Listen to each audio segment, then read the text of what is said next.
I got 1, 2, 3, 4, 5, 6, 7, 8 wrenches in my top drawer of my snap-on box.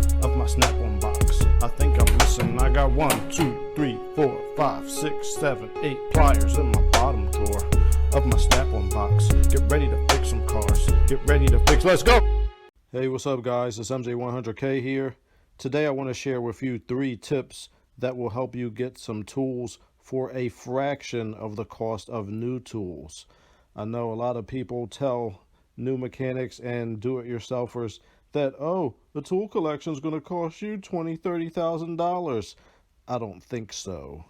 You know, I grew up in West Philly, and when I first started working on cars, I did not have a ton of money to spend on tools. So I'm going to share with you these 3 tips. They're going to save you a lot of money.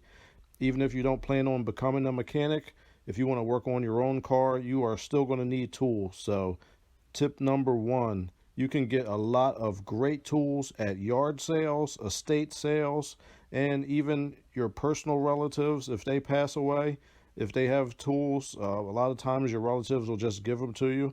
So, you know, don't feel bad that you're taking these tools from a relative, or, you know, even an estate sale, somebody has passed away. Don't feel bad, because you know what? We're all going to go one day. And when I go, I would absolutely love for a relative of mine to take my tool collection and use those tools to make a good, honest living. So, you know, don't feel bad about it. They will probably want one of their relatives to have some of their tools. So I would ask and say, hey, did Uncle Joe have any tools that he doesn't, well, obviously he doesn't need them anymore, but, you know, that you could have? And a lot of times people will just give them to you. So don't be afraid about that. And, you know, estate sales or yard sales, a lot of times when people pass away, their relatives, they don't know even what these tools do. So they're just trying to get rid of them. So go ahead and swoop in and get some deals. And just know, for anybody who works on things, they would love for their tools to go on and be used by somebody else. So that's tip number 1.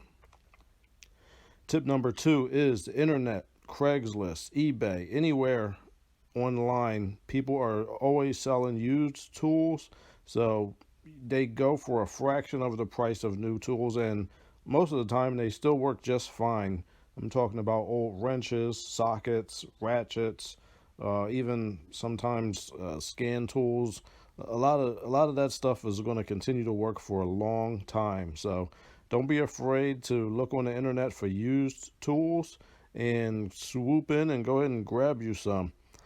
I know if you do work in a shop and they have a Snap-on or Matco or Mack truck that comes around, a lot of times they will honor the warranty on tools even if you're not the original owner.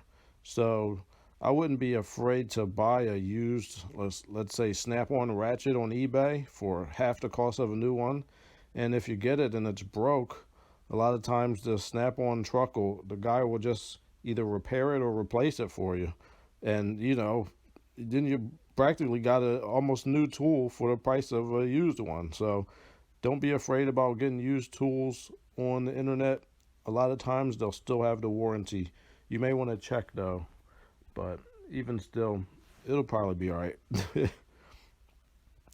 So number 3, and this is the best tool. This is some advice you may not hear anywhere else, but listen to this. And you may be able to get these tools for free. So tip number 3, go to the junkyard in your area, like a you-pull-it type of junkyard, or sometimes in the Midwest they call them pick-a-parts. I don't know what they call them in other countries. I'm sorry to my international list subscribers, but in America they call them pick-a-parts or you-pull-it junkyards. You go in there, right? You pay maybe $1 to get in, and then you pay for the parts that you pick off the junk cars they have all over the place. A lot of times, look in the trunks of these junk cars. A lot of times, the previous owner, they leave tool sets in there. They have tools in there, you know, to work on their cars. So there's tools sometimes all over the place. Sometimes people, they just leave tools when they go in there to look for stuff and they forget them. So, you know, I mean, you should ask the junkyard, oh, I found these tools, and I'll just have them. A lot of time they'll just be like, yeah, yeah, get out of here. So sometimes at the You Pull It junkyard, I used to go to a Philly. If it was like a real small part, like they just tell you to take it. Like they're here, you can have it. They don't like it was a shift knob or something, So tools, they probably don't care less about wrench here or ratchet there. So yeah, I mean you should ask, but like I said, there's tools all over the place in the junkyard. Well, not all over the place, but you could find them. Look in the trunks of the cars, of the used junk cars. They're just sitting there. So yeah, those are my 3 tips. I'm getting you out of here quick and to the point today. If you are a new subscriber, thanks for joining the party. And